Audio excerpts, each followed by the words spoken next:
Dinepensahan ni dating Makati Mayor Abby Binay ang pinasok na settlement agreement ng kanyang administrasyon para sa Makati Subway Project. Sa kabila po ito ng sinasabi ng kanyang kapatid na si Mayor Nancy Binay na agrabyado ang lungsod sa pinasok na kontrata.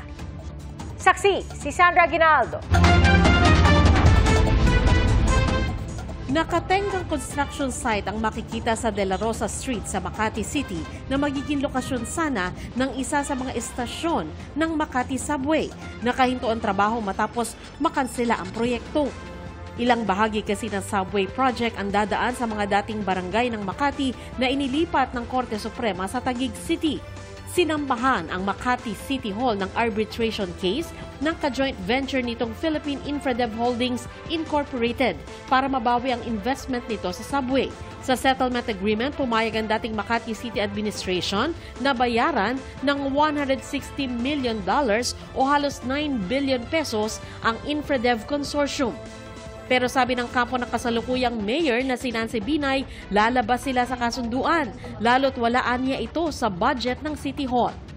Kanina humarap sa media ang kapatid ni Mayor Nancy na si dating Makati Mayor Abby Binay. Punto niya, makabubuti sa Makati ang kasunduan dahil bukod sa may pondo ang syudad, lalo pa raw lalaki ang asset nito. I left City Hall with almost 30 billion in the bank. Cash po to, ha? The city has assets worth over 243 billion. Kaya walang basihan ang sinasabi nila na mauubusan ng pondo ang Makati para sa programa at settlements at operations dahil sa settlement. Git niya, may batayan ang halagang babayaran na kinuwenta ng isang independent auditing firm. Hindi ito pinitas lang sa hangin.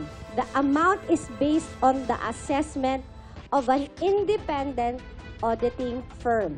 Kumbaga raw, saulian ang mangyayari. Ibabalik ang investment ng Infradev Consortium na $160 million at mapapasakamay naman ng LGU ang Makati City Subway Incorporated, ang corporate entity na nilikha para i-develop at i-operate ang subway, kasama ang mga land assets o yung mga pinamiling lupa para daanan ng subway na magiging pag-aari ng Makati City Government.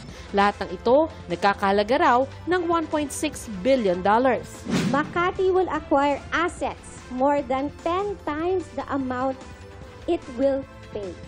It will also get the detailed engineering design, test results, studies, and all other assets of the subway company that will allow the new administration to proceed with the subway project. The truth is that the settlement will make Makati the richest LGU in terms of assets. Iigsi lang aniya ang subway at babawasan ang planong bilang ng istasyon na kailangan para aniya malutas ang traffic sa Makati. Pinabolaanan din niya ang akusasyong midnight settlement ang nangyari dahil sumusunod lang umano sila sa proseso ng arbitration center. Hindi aniya totoo ang paratang ng bagong Makati administration na pinahirapan sila sa pagkuha ng mga dokumento tungkol sa subway. Aniya, nais lang siyang siraan ng kampo ng kanyang kapatid. Pwede naman ako tawagan ni ate. I can only think of one thing. It is really to undermine my legacy. Yung 9 years na itinrabaho ko bilang mayor na maayos yung pagpapatakbo sa Makati. Pero ang dating mayora na rin ang nagsabing matagal na mula nang huli silang nag-usap ng kanyang kapatid. Mga 20 years. It's been a while. Matagal na. Before 2016 pa. Binay versus Binay. Nagkataon lang magkapatid kami. But this is a old administration versus the new administration.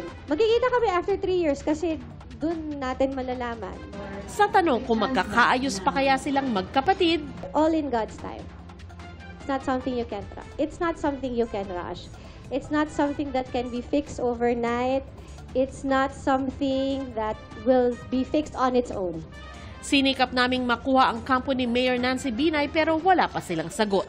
Para sa GMA Integrated News, ako si Sandra Aguinaldo, ang inyong saksi.